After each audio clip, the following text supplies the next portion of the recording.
Ministro de Economía, a quien agradecemos muchísimo el estar aquí hoy con nosotros en Buenos Días, Perú.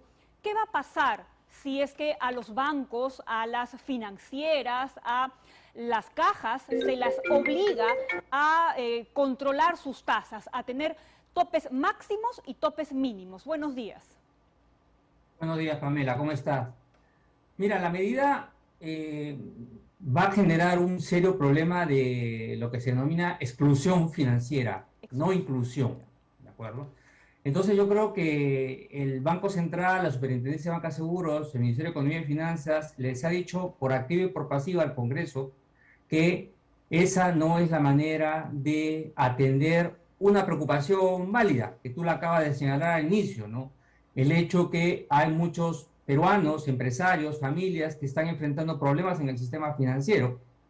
Es cierto que hay que abordar de la mejor manera y atender esa situación de vulnerabilidad, pero la medida, la manera como se ha planteado, control de tasas, no es lo correcto, ¿no? Vamos a retroceder tremendamente en todo el avance que hemos tenido, gradual, por cierto, nos falta un largo trecho, en todo lo que significa dar acceso a mayor cantidad de personas, pequeñas empresas, al sistema financiero. Y por el contrario, los estamos arrojando realmente al mundo de la usura. O sea, paradójicamente, la norma señala que lo que quieren es evitar la usura en el sistema bancario, pero los están dando una patada y mandándolos directamente al lejano oeste. Ahí les cobran 800%, 1000% al año, con mecanismo de cobranza que va hasta golpes, shocks eléctricos, como se han visto en varios reportajes, ¿no? Entonces, ahí los está enviando los congresistas, ¿no? A ese mundo. David, creo que es necesario que la gente entienda esto con mucha mayor claridad, porque la gente podría pensar, bueno, si la tasa es barata, entonces por allí el préstamo se vuelve mucho más atractivo y van a tener la mayor capacidad de prestar a más gente, y no necesariamente es así. Exactamente. A ver, acá existe un tema de funcionamiento del mercado, hay un tema de oferta y un tema de demanda. Lo que estamos viendo es que determinados clientes, determinadas personas, determinadas familias, por sus condiciones económicas, de repente tiene un trabajo fijo, tiene un determinado salario, etcétera, accede a determinadas tasas de interés, ¿de acuerdo? Y ojo, el banco o la caja, el banco, vamos a decirlo así, lo que hace es prestar el dinero de los ahorristas, ¿de acuerdo? Y entonces tiene que ser muy cuidadoso respecto a quién le presta ese dinero, ¿ok? Entonces, esta tasa de interés al final es la que va a servir para pagar a los ahorristas en promedio, ¿no? Dependiendo de los depósitos que acaban de realizar.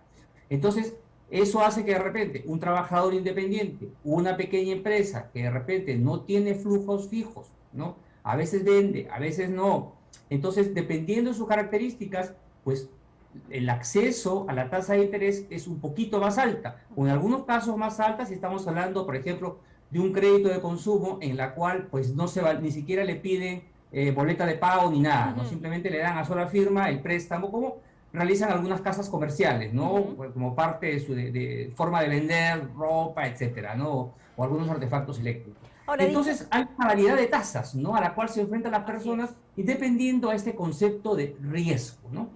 Ok, dicho esto, nos estamos adelantando a un escenario en donde, como señalan los especialistas, habría racionamiento crediticio. ¿Se va a elegir a quién prestarle? Efectivamente, Claudia, buenos días. Efectivamente, buenos días, eso es lo que va a suceder, ¿no? En el momento en que usted cobrar más de determinado techo, pues bueno, lo que va a hacer el sistema financiero es, bueno, yo tengo que preservar el riesgo, ¿no? Tengo que preservar el ahorro, el cuidado de los ahorros de las personas que han depositado. Yo ese dinero lo voy a prestar. Lo tengo que prestar ahora a aquellos que cumplan hasta ese techo en cuanto a la tasa de interés. Entonces, ese es el problema. Fíjense, para dimensionar el asunto, estamos hablando que cada año aproximadamente ingresan 500.000 clientes al sistema financiero. Entonces, lo que estamos haciendo con esto es colocar una barrera, ¿no? En primer lugar, estamos expulsando a los que actualmente están en el sistema financiero. Los expulsamos en una proporción, cortamos, ya no entras porque eres muy riesgoso. Y en el segundo estamos colocando una muralla, ¿no? Para los próximos flujos de jóvenes empresarios, jóvenes micros, para que ingresen, ¿no? Entonces, ese es el problema con esta medida. Y repito, pueden haber buenas intenciones. Vamos a pensar bien, ¿no? Ya sabemos que nuestros congresistas tienen algunos objetivos de carácter populista y político, pero Totalmente. pensando en que tienen buenas intenciones, esa no es la manera. Y además, fíjese, ya olvídense por un momento del sistema financiero, que se puede pensar que tiene algún tipo de interés, de preservar, de cobrar, de ganar. Estamos incorporando acá a las decisiones y observaciones del Ministerio de Economía y Finanzas, que no es la banca, del Banco Central de Reserva, la institución, digamos, económica de más prestigio que tiene el Perú, ya más allá de que el Poder Judicial está diciendo que las cosas no deben ser de esa manera, tienes al regulador que también te dice ello, pero los señores del Congreso piensan pues que conocen más de economía y de finanzas y dan una medida de este tipo, y que además hay un problema que es la expectativa de la gente, ¿no? Claramente se le ha señalado que el artículo 61 de la Constitución señala que esta norma viola el libre derecho, la oferta y la demanda que claramente estipula este artículo. Entonces, directamente nos hubieran ahorrado el trabajo y hubieran mandado directamente su norma al Tribunal Constitucional para que decide, para que le diga que no. Entonces, el problema es ese juego con las expectativas de la gente, que se le vende algo que no va a suceder. Ahora, en la norma se precisa que es el BCR el que tiene que determinar el tope máximo y el tope mínimo. El BCR podría libremente, digamos, para tratar de salvar la situación, poner topes máximos muy altos. Mire, es una figura, efectivamente, si llegaríamos a ese extremo, ¿de acuerdo? Yo le digo, hay un tema constitucional que se va a tener que salvar, pero si llegara a esas circunstancias, pues claro, estaríamos ya un poco incorporamos una distorsión que no existía, ¿no? Simplemente, otra cifra estadística, ¿no? El 80% de los países que tienen topes a las tasas de interés tienen menos inclusión financiera, es decir, tienen menos gente accediendo al sistema financiero. Ya en el momento en que se incorpore esa medida, ya pones en alerta al mercado, ¿no? Entonces, sí, es cierto, es peor que sea el Congreso quien decida, ¿no? Que se decida por un decreto ley del político de turno, pero ya esto incorpora evidentemente una distorsión y una mala señal al mercado que es completamente evitable, y se podrían buscar otras alternativas de la mano justamente del MEF y de la Superintendencia de Banca y Seguro, por supuesto, para reducir las tasas de interés. Hay otras formas. ¿Qué otras formas podría ser, no? Por ejemplo, alguna alternativa intermedia. La primera, olvidémonos de este tema de control, ¿no? Digamos, esto no está contemplado en la Constitución, y además las medidas o la evidencia nos dicen que esto genera más expulsión, más barreras al acceso al sistema financiero. Entonces, lo que tendríamos que explotar es el lado de la información, ¿de acuerdo? ¿Por qué? Porque hay muchos clientes, por supuesto, que se ven expuestos a riesgos que no le corresponden, ¿no? Se le coloca, ya se le identifica con una tasa de riesgo muy alta, cuando de repente tiene características objetivas que podrían ayudar a señalar que es un buen pagador.